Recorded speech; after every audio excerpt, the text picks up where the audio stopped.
Buenas tardes, ¿qué tal? ¿Cómo están?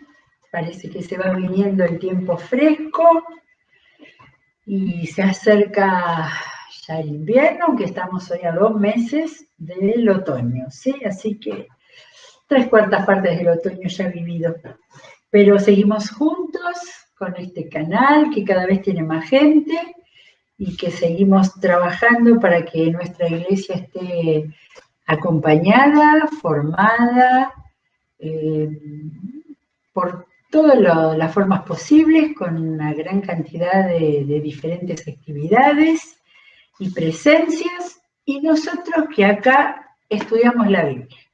Buscamos la Biblia, buscamos lo que tenemos que descubrir desde los más nuevos hasta los que tienen muchísimos años de creyentes, de lectores de la Biblia, pero que reconocen que les viene bien estas vueltas que vamos dando para meternos en los textos, y no me doy ningún crédito, creo que el Señor va mostrando una nueva dirección para dónde vamos y me hace descubrir a mí, primero para mí, palabras que habían quedado ahí, de esas que uno pasa y no presta atención y no recibe.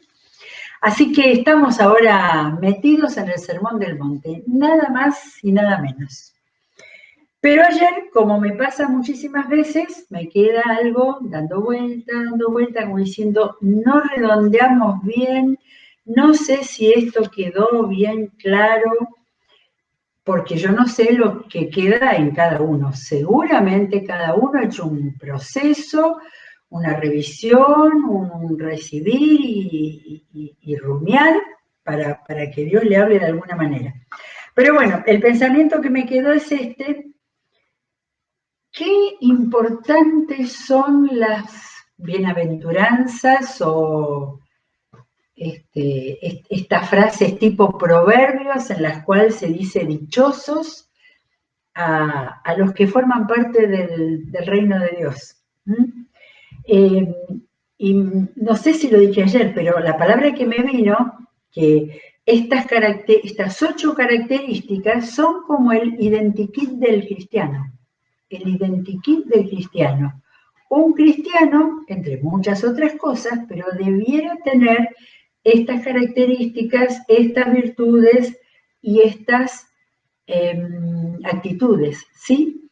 Ahora, por el lado contrario, me venía la idea, pero mirá, estas características: ser pobres en espíritu, ser los que lloran, ser humildes o mansos, los que tienen hambre y sed de justicia, compasivos, de corazón limpio, puro, pacificadores o trabajadores por la paz, perseguidos por causa de la justicia. Qué poco deseables, ¿no?, parecen estas características en este tiempo en que la personalidad del ser humano se ha ido formando con otros valores, con otras perspectivas, con otras autoformación, ¿no es cierto? Y me acordé de lo que realmente se considera el Sermón del Monte. Plantea una contracultura, es una contracultura. Los cristianos somos o debemos ser todo lo contrario, por tener principios y valores diferentes de los que son importantes, son deseables para el éxito, para los logros y para todo lo que quisiera hacer la persona en el día de hoy. Así que vamos a trabajar con esta idea de la contracultura, porque lo que nos movió a ir buscando estos pasajes era ir pensando en aquellas cosas que parecen paradojas, sobre todo de la predicación de Jesús, que son difíciles de entender, etc. Bueno, eso es la contracultura, ¿sí? Contrarios a la cultura imperante. Entonces, lo que debemos hacer es llenarnos de esta palabra de Jesús, pensar en a quién se los dijo, cómo se los dijo, lo que fue diciendo palabra por palabra para ir conformando estos ciudadanos del reino de Dios. Bueno, después de terminar con las bienaventuranzas, los dichosos, la caracterización de los dichosos, me fijé que en el 11, que ya leímos hoy, Jesús cambió la manera de enfocarse, porque dijo, dichosos serán ustedes. ¿Eh? Eso lo leímos ayer. Dichosos serán ustedes. Antes se estaba hablando de ellos. Dichosos los pobres en espíritu, aquellos que lloran, ¿no? Tercera persona plural, si alguno se acuerda un poquito de esas cosas, pero de repente pasa y les habla ahí, a la tercera segunda del plural, en realidad es ustedes, dichosos serán ustedes. O sea, primero es una exposición y después directamente, no sé si con el dedo o no, pero los enfocó para decirles lo que podían pasar, que la gente podía insultarlos, perseguirlos y levantar calumnias, la parte mala, y la segunda es, ustedes alégrense y llénense de júbilo porque les espera una gran recompensa. Qué bueno. Todas estas contraposiciones que hay en cualquier texto, pero en la Biblia, son muy importantes, porque es una mirada de un lado para algo y una mirada completamente la opuesta. Si yo me quedo pensando en que nos van a insultar, perseguir y calumniar, es como para ponerse en polvo y ceniza como los antiguos. Pero Jesús detrás de eso dice, alégrense, porque ustedes van a ser recompensados. Y con toda la Biblia nosotros sabemos que acompañados, protegidos, etcétera, etcétera. Bueno, viene en el versículo 13 una parte muy importante en la posición de Jesús. Porque Jesús dice, no 13, me equivoqué, 17. En el 17, no piensen que he venido a anular la ley o los profetas. No he venido a anularlos, sino a darles cumplimiento. Y como ahora no leemos cada pasaje separadito, sino que lo unimos, después de todo esto que él había dado, es probable que todos esos judíos que estaban ahí estuvieran pensando, bueno, ¿ahora qué tenemos? Leyes nuevas, se tirarán todas las leyes del Antiguo Testamento. Jesús dice, no he venido a anular la ley o los profetas, sino a darles cumplimiento, a darles cumplimiento. Les aseguro que mientras existan el cielo y la tierra, ni una letra ni una tilde de la ley desaparecerán hasta que todo sea cumplido. Ah, bueno, entonces todas las leyes del Antiguo Testamento van a tener que ser cumplidas, tenemos que hacer todo lo que dice Números, Levítico, Deuteronomio. Jesús sigue con esa idea y agrega más. Todo el que infrinja uno solo de estos mandamientos, dice mandamientos, por pequeño que sea, y enseñe a otros a hacer lo mismo, será considerado el más pequeño en el reino de los cielos, pero el que los practique y enseñe será considerado grande en el reino de los cielos. Me da la sensación de que Jesús avanza explica, pone la vara alta, ¿sí? Ahora, quiero leer hasta el fin, hasta el versículo 20, porque después de decir eso, que lo importante que es cumplirlos, les digo a ustedes que no van a entrar en el reino de los cielos a menos que su justicia supere a la de los fariseos y los maestros de la ley. Así que me da la sensación que muchas veces se lee el primer versículo, no voy a dejar de lado ninguno de estos, pero después está diciendo de la importancia del Antiguo Testamento, de la preeminencia de la ley y el cumplimiento de la verdadera ley, pero al decir esto, que tiene que ser mejor que la justicia de los fariseos y los maestros, y ahí entran los rabinos, ahí entendemos que toda la lucha que tuvo Jesús en su ministerio era porque la parte religiosa del judaísmo se paraba especialmente en el cumplimiento de los mandamientos, no de los mandamientos, de los 10 mandamientos y todo lo que tiene que ver, sino de lo que son las leyes ceremoniales y los cumplimientos de esto y lo otro. ¿Se acuerdan lo criticado que era Jesús con eso de lavarse las manos y de decirles, pero ustedes no hacen eso y tus discípulos no hacen lo otro? Y entonces Jesús se paró, acá no da ninguna indicación, esto sí, esto no, pero en un sentido leí por ahí que decía que Jesús dice, aprueba, enseña lo mismo que la ley, pero dice y enseña más que la ley.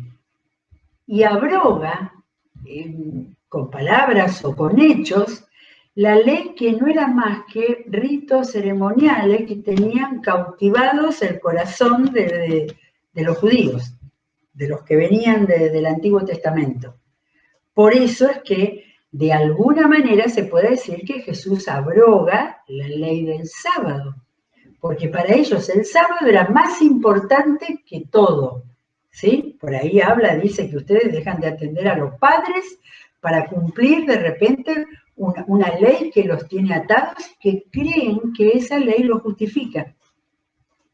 Así que el tema del sábado, cuando él pareciera que a propósito sana gente en sábado, era para poner ahí visible en carne viva lo que significaba el amor al prójimo y el valor de la persona frente a cumplimiento de una ley que tenía un sentido con respecto a Dios, pero no con respecto a actitudes totalmente legalistas. Así que estamos en el comienzo del Evangelio de Mateo, ya vamos encontrando cómo Jesús se posesiona de una manera tan fuerte, y así como tiene que pasar con nosotros en este tiempo de desmenuzar y pensar lo que significa. Porque si nos damos cuenta, los fariseos, los maestros de la ley, los rabinos, eran sumamente amados y respetados, porque ellos eran para la gente común, eran los más piadosos, eran los que estaban cerca del cielo, eran los que ellos sí sabían complacer a Dios.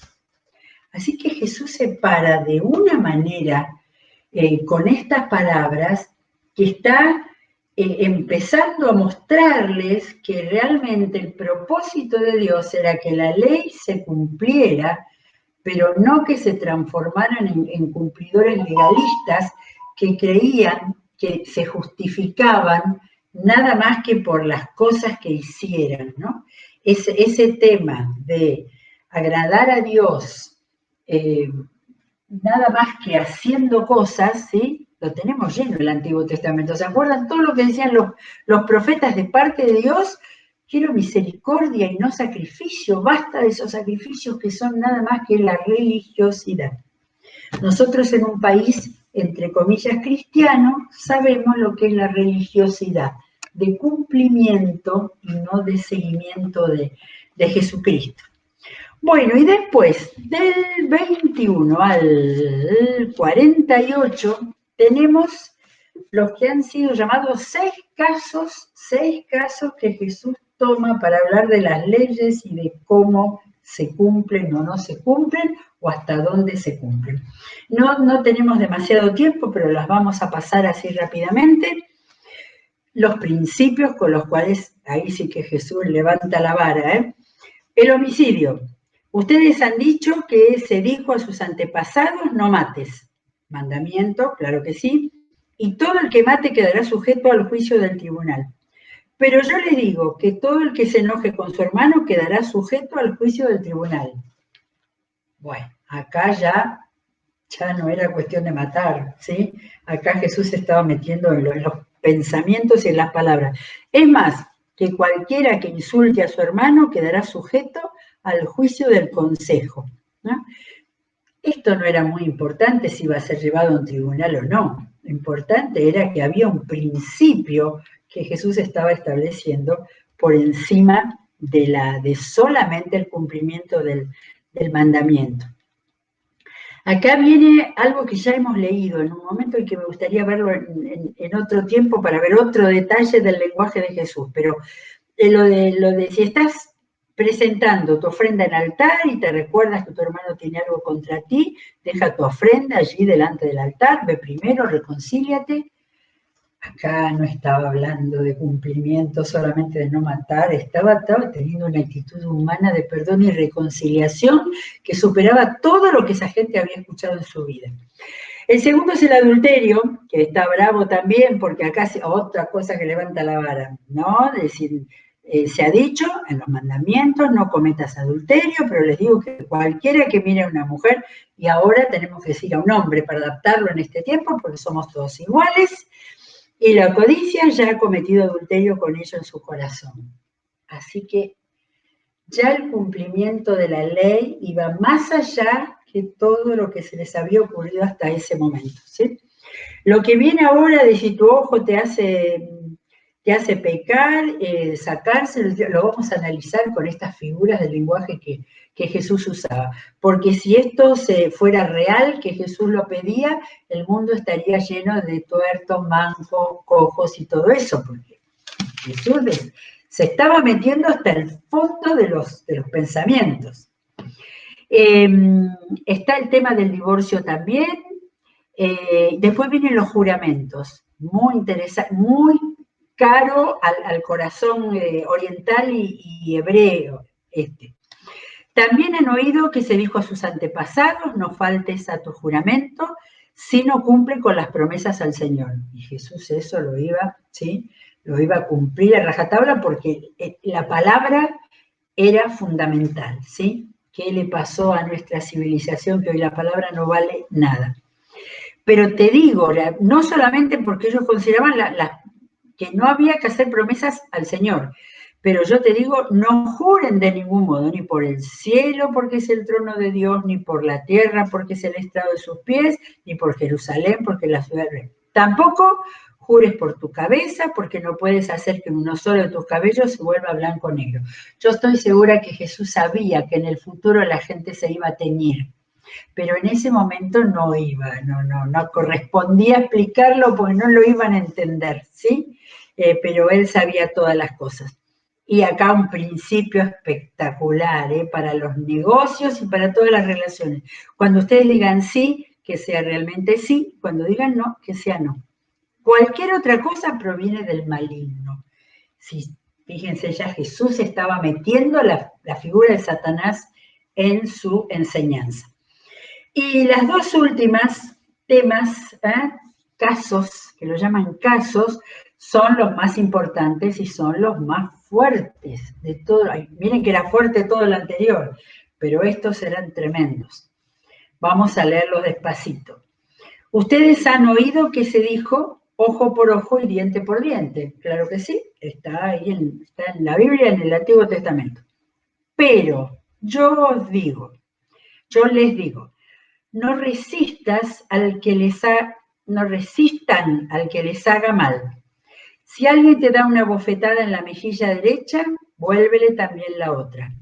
Si alguien te pone pleito para quitarte la capa, déjale también la camisa. La camisa es la misma palabra que se usa para la ropa, no es camisa en el sentido moderno. Si alguien te obliga a llevarle la carga 1 kilómetro, llévasela 2.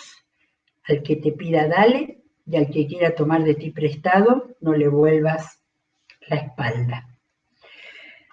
Así que planteo de la nueva moral cristiana que está aquí, ¿sí? ¿Habrá querido decir Jesús que dentro del cuadro de las bienaventuranzas del ser manso quería significar que te saquen todo, que le des todo?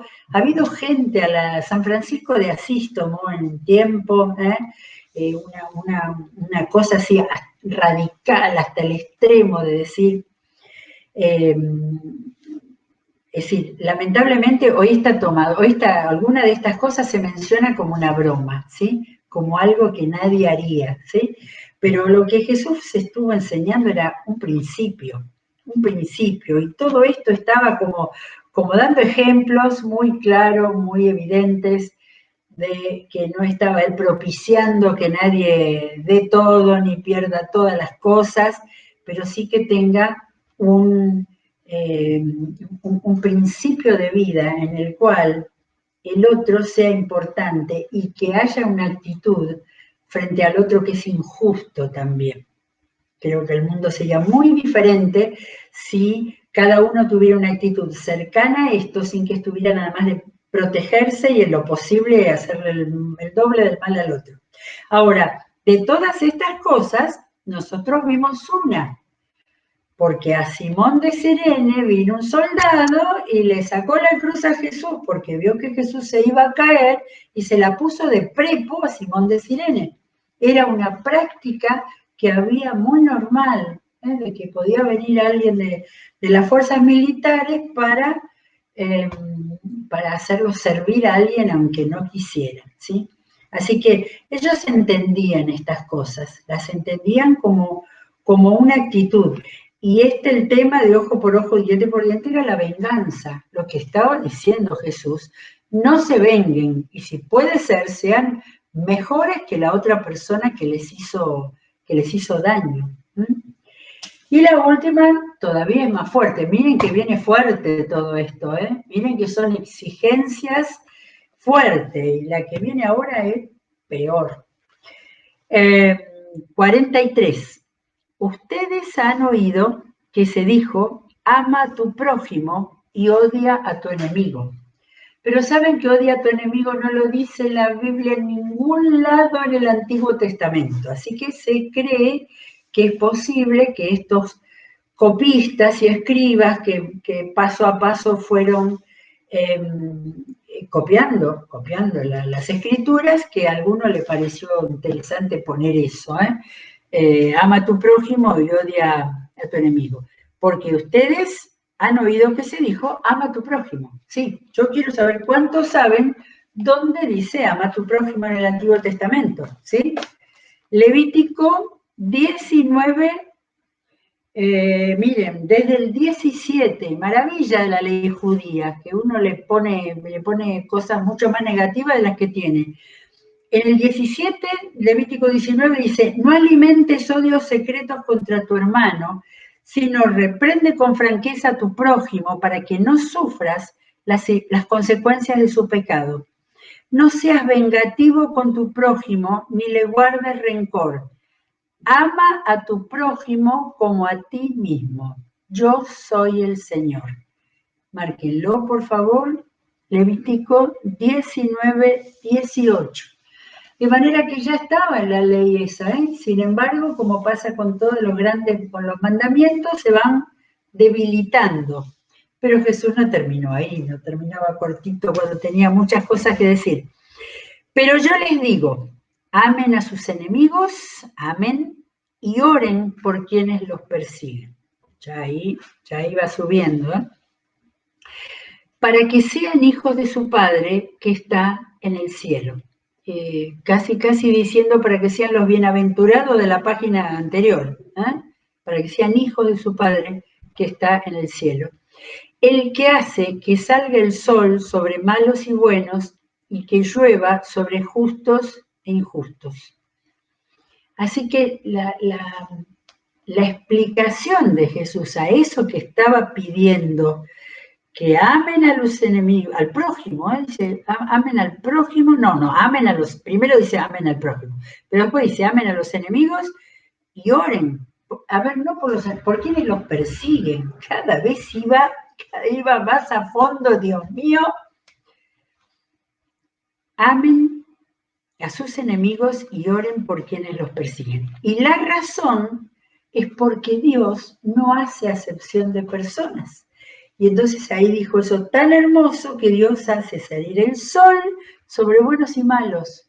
Dios lo que ha dado en la naturaleza y en la vida del hombre, en lo que le dio al hombre a su imagen y semejanza, era eso, que tuvieran todas las bendiciones.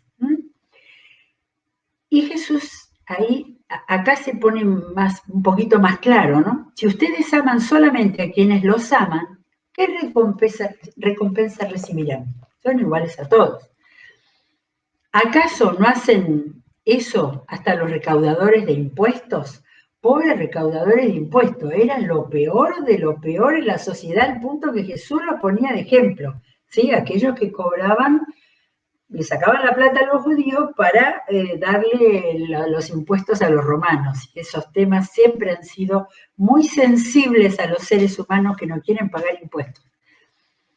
Y si saludan a sus hermanos solamente, ¿qué demás hacen ustedes? ¿Acaso no hacen esto hasta los gentiles, los paganos, los que no conocían la ley de Dios?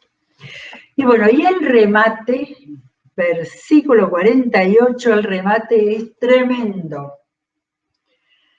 Por lo tanto, sean perfectos, así como su Padre Celestial es perfecto. Así nomás, ¿eh? Hay un escritor que no anoté el nombre, que dijo: devolver mal por bien es diabólico. Devolver bien por bien es humano. Devolver bien por mal es divino. Y entonces esta idea de la perfección, que no es la de la santidad con aureolita que puso después la Iglesia Católica, es eso de lo que Dios, en realidad la palabra griega teleios es completo, completo. Es decir, Dios tiene a ver si existe esto, la completitud de la real perfección.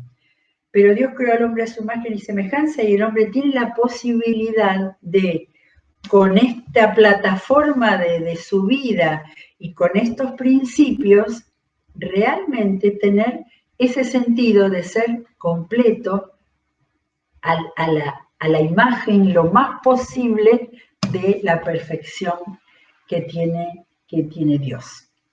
Bueno, tremendo, ¿eh? Tremendo, tremendo, tremendo. Yo no sé si me alcanza un poquitito, quiero leer. En la Biblia de la Reforma tiene en cada capítulo una frasecita de Martín Lutero, ¿sí? Y en la relativa a este pasaje dice: doy a Dios su honor merecido y lo considero como un Dios justo, verdadero y misericordioso. Mi Dios, justo, verdadero y misericordioso. Ahora, cuando he dado este honor a Dios, cualquier vida que viva, la vivo por mi prójimo para servirle y ayudarle. Debo hacerlo para probar y hacer conocida mi fe, para que otros asimismo puedan ser conducidos a la fe. Entonces siguen otras obras. Todos deben ser dirigidos hacia el servicio del prójimo. Palabras de Martín Lutero en su comentario del Nuevo Testamento. Bueno, vayamos a vivir la vida así, con esto, con esto de plataforma de vida, pero no se acabó, quedan 2 capítulos todavía del Sermón del Monte. Ahora creo, es como son un poco más prácticos los otros 2.